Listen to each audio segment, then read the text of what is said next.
नमस्कार मित्रांनो, the GK zone Marathi या चॅनलमध्ये आपले स्वागत आहे. आज आपण महिला व बाल विकास विभाग भरतीकरिता अतिशय आवश्यक असलेले प्रश्न उत्तरे घेणार आहोत व त्या संदर्भात स्पष्टीकरण देखील घेणार आहोत.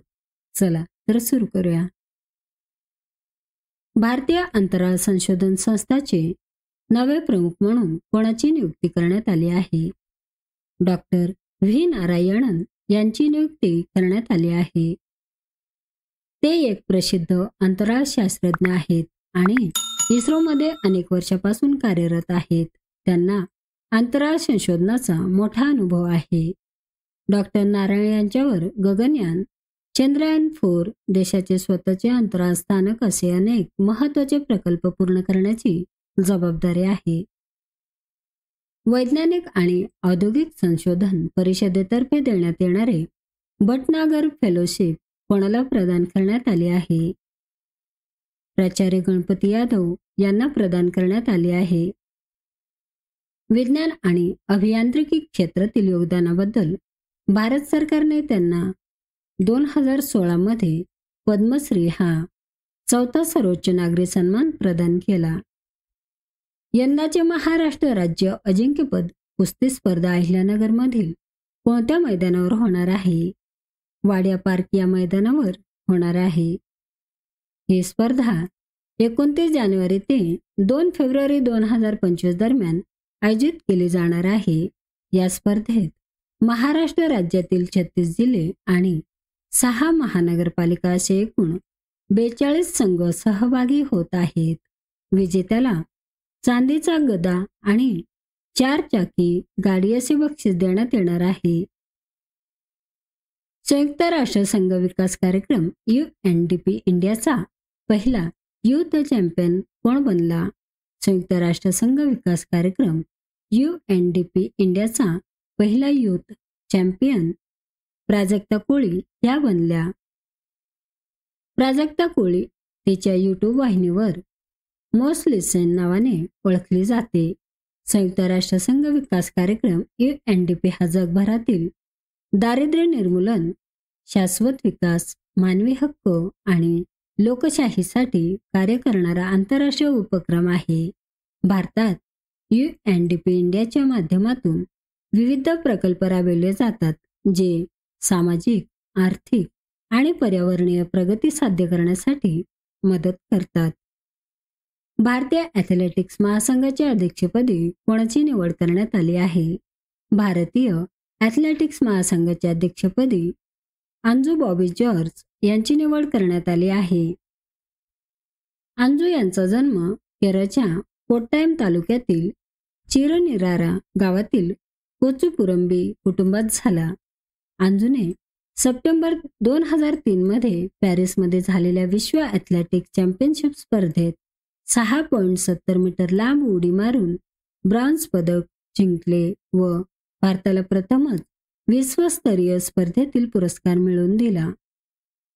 मुलांना मोफत व सक्तीचे शिक्षण RTE कायदा अंतर्गत शिक्षण कोणत्या वयोगटातील मुलांसाठी आहे? 6 ते 14 वर्षे वयोगटातील मुलांसाठी आहे. RTE हा भारताच्या संसदेने 4 ऑगस्ट 2009 रोजी लागू केलेला एक कायदा आहे. हा कायदा 6 ते 14 वयोगटातील प्रत्येक मुलांचा शिक्षण हा मूलभूत अधिकार बनतो. यासाठी सर्व खाजगी शाळांनी 25% जागा या मुलांसाठी राखीव ठेवल्या पाहिजेत. सदर अधिनियमात एकूण 38 कलम आहेत. महिला आरोग्य व हक्क यासाठी खालीलपैकी कोणता कायदा आहे? यासाठी मातृत्व लाभ कायदा आहे. मातृत्व सुधारणा विधेयक 2017, मातृत्व लाभ कायदा 1961 मधील सुधारणा 11 ऑगस्ट 2016 रोजी राज्यसभेत, 9 मार्च 2017 रोजी लोकसभेत मंजूर करण्यात आले. संस्थांमध्ये 10 किंवा 10 पेक्षा जास्त व्यक्तींना रोजगार देणाऱ्या सर्व आस्थापनांना कायदा लागू आहे. या कायद्यातील तरतुदी 1 एप्रिल 2017 पासून लागू आहेत. सुकन्या समृद्धी योजना अंतर्गत किमान किती रुपये ठेव जमा करता येतात? सुकन्या समृद्धी योजना अंतर्गत 250 रुपये ठेव जमा करता येतात. या योजनेत खाते उघडण्यासाठी मुलींचे वय 10 वर्षापेक्षा कमी असावी. दरवर्षी किमान 250 रुपये आणि जास्तीत जास्त 1.5 लाख रुपये जमा करता येतात. ही योजना 15 वर्षांनी परिपक्व होते. काही विशिष्ट परिस्थितीत या योजनेतून पैसे लवकर काढता येतात.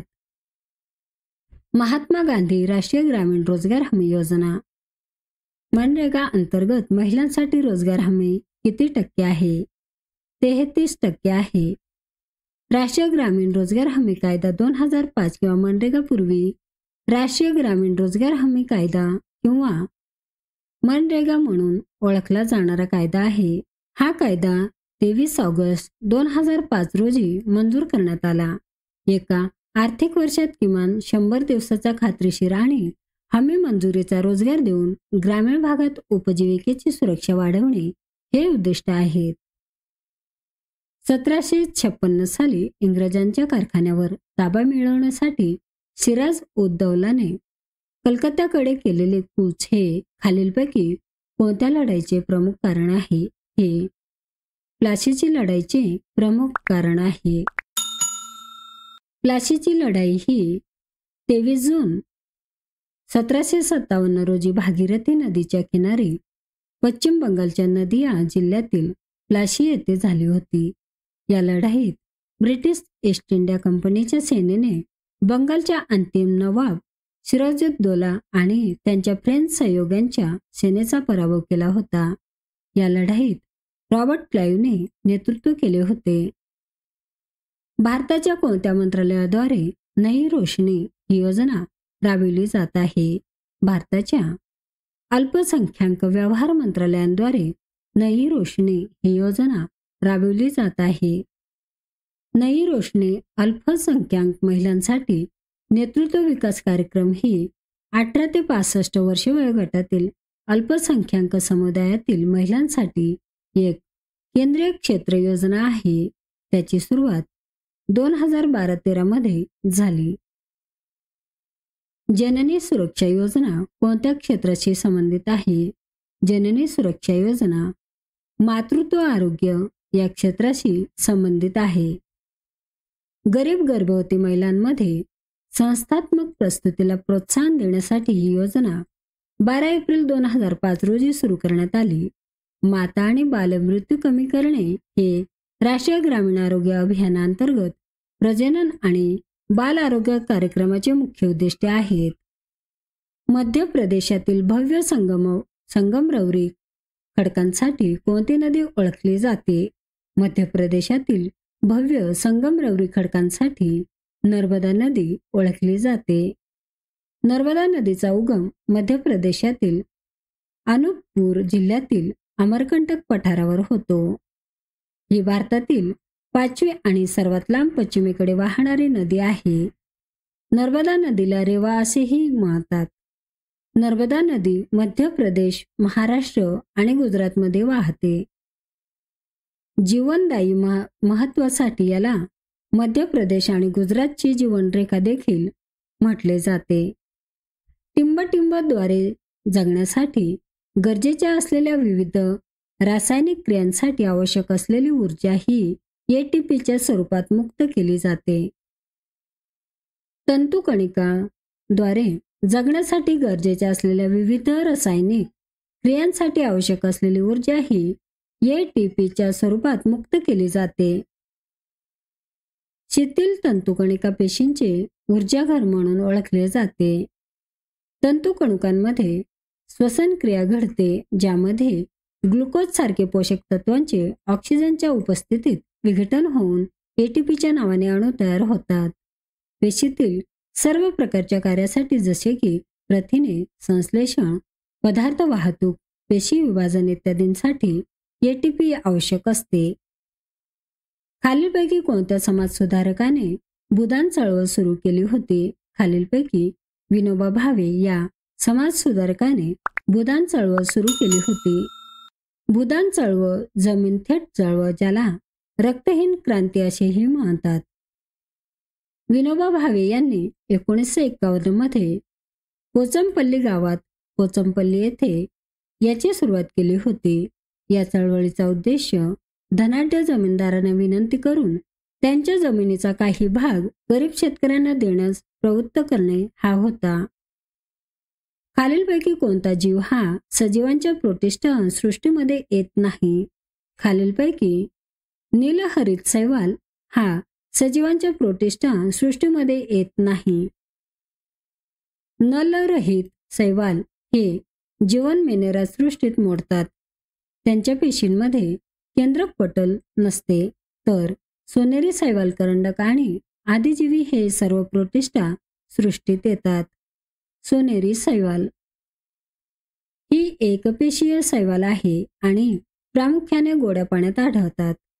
करंडक डायटम हे एकपेशीय शैवाल आहेत आणि त्याची पेशी भित्तिका सिलिकायुक्त आहे. आदिजीवी यात अमेबा, पॅरामिशियम इत्यादी सजीव येतात. खालीलपैकी कोणते व्यक्तिमत्व क्रांतिकारी विचारधारेतून गांधी तत्वज्ञानाकडे वळले होते आणि त्यांना सेनापती बापट या नावाने ओळखले जात होते? खालीलपैकी पांडुरंग महादेव बापट हे व्यक्तिमत्व क्रांतिकारी विचारधारेतून गांधी तत्वज्ञानाकडे वळले होते आणि त्यांना सेनापती बापट या नावाने ओळखले जात असे. सेनापती बापट यांचा जन्म 12 नोव्हेंबर 1880 रोजी पारनेर येथे एका मराठी चित्पावन ब्राह्मण कुटुंबात झाला. इसवी सन 1921 ते इसवी सन 1924 या कालखंडात पुणे जिल्ह्यातील मोशीपेटा येथील धरणग्रस्त शेतकऱ्यांना जमीन मिळवण्याकरिता सत्याग्रहाचे आंदोलन चालविले. या आंदोलनादरम्यान बापट यांना सेनापती म्हणून ओळखले जाऊ लागले. टिंबटिंब यांनी अभिनव भारत सोसायटीची स्थापना केली होती. गणेश सावरकर यांनी अभिनव भारत सोसायटीची स्थापना केली होती. गणेश दामोदर सावरकर उर्फ बाबाराव सावरकर 13 जून 1879 नाशिक जवळील बागपूर येथे त्यांचा जन्म झाला. बाबारावांनी राष्ट्रमीमांसा लिहिली होती. बाबारावांनी 1922 मध्ये स्वातंत्र्यवीर विनायक दामोदर सावरकर यांच्या सोबत मिळून हिंदू महासभेचा पाया रचला. बद्री ही गायची देशी जात भारतातील कोणत्या राज्यातील आहे? बद्री ही गायची देशी जात भारतातील उत्तराखंड या राज्यातील आहे. बद्री गायला पहाडी गाय असेही म्हणतात कारण ती प्रामुख्याने उत्तराखंडच्या डोंगराळ भागात आढळते. ही गाय दुधासाठी तसेच शेतीकामासाठी उपयुक्त असल्याने ही एक दुहेरी हेतूची जात म्हणून ओळखली जाते. बद्री गायीचे दूध गुणवत्तेचे असते आणि त्यात फॅटचे प्रमाण जास्त असते. बद्री गायीची संख्या कमी होत असल्याने या गायीचे संरक्षण करण्यासाठी प्रयत्न सुरू आहेत. वेबसाईट ॲड्रेसमध्ये वापरल्या जाणाऱ्या www चे पूर्ण रूप काय आहे? वेबसाईट ॲड्रेसमध्ये वापरल्या जाणाऱ्या www चे पूर्ण रूप आहे वर्ल्ड वाईड वेब. www हे इंटरनेटवरील माहितीच्या विशाल जाळ्याचे प्रतिनिधित्व करते. या जाळ्यामध्ये अब्जावधी वेब पेज, वेबसाईट्स आणि इतर ऑनलाईन संसाधने एकमेकांशी जोडलेले असतात. जेव्हा आपण कोणतीही वेबसाईट उघडतो तेव्हा आपला ब्राउझर त्या वेबसाईटचे सर्व्हर शोधतो आणि त्यावरील माहिती आपल्या संगणकाला पाठवतो. भारतीय राज्यघटनेतील खालीलपैकी कोणत्या अनुच्छेदात मूलभूत कर्तव्ये समाविष्ट आहेत? भारतीय राज्यघटनेतील खालीलपैकी अनुच्छेद 51 ए या अनुच्छेदात मूलभूत कर्तव्ये समाविष्ट आहेत. भारतीय राज्यघटनेच्या कलम 51 ए मध्ये मूलभूत कर्तव्ये नमूद केली आहेत. या कर्तव्यांचे पालन करणे हे प्रत्येक भारतीय नागरिकांचे कर्तव्य आहे. 42व्या संविधान दुरुस्तीच्या माध्यमातून 1976 मध्ये ही कर्तव्ये जोडली गेली. ही कर्तव्ये देशाच्या एकता आणि अखंडतेसाठी आवश्यक आहेत. स्वदेशी उत्पादने आणि कुटीर उद्योगांना प्रोत्साहन देण्यासाठी स्वतंत्र भारतात उत्पादक आणि ग्राहक यांच्यात निकटवर्ती संबंध स्थापन करण्याच्या हेतूने यांच्याद्वारे बाय इंडियन लीगची स्थापना करण्यात आली होती. स्वदेशी उत्पादने आणि कुटीरोद्योगांना प्रोत्साहन देण्यासाठी स्वतंत्र भारतात उत्पादक आणि ग्राहक यांच्यात निकटवर्ती संबंध स्थापन करण्याच्या हेतूने आचार्य प्रफुल्लचंद्र राय यांच्याद्वारे बाय इंडियन लीगची स्थापना करण्यात आली होती. आचार्य प्रफुल्लचंद्र राय हे एक प्रसिद्ध भारतीय रसायनशास्त्रज्ञ, शिक्षक आणि राष्ट्रवादी होते. त्यांनी स्वदेशी चळवळीला मोठे योगदान दिले आणि स्वदेशी उत्पादनाचा प्रचार केला. बाय इंडियन लीग ही यांचीच एक महत्त्वपूर्ण उपक्रम होती. टिंबटिंबमध्ये सोसायटी नोंदणी अधिनियम 1860च्या अंतर्गत एक स्वायत्त संस्था म्हणून महाराष्ट्र विकास प्रशासन प्राधिकरणाची स्थापना केली गेली.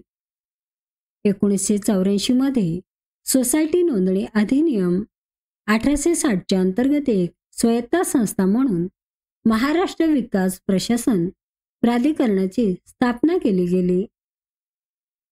मित्रांनो, चॅनल आवडला असेल तर प्लीज नक्कीच सबस्क्राईब करा, व्हिडिओ लाईक करा. धन्यवाद.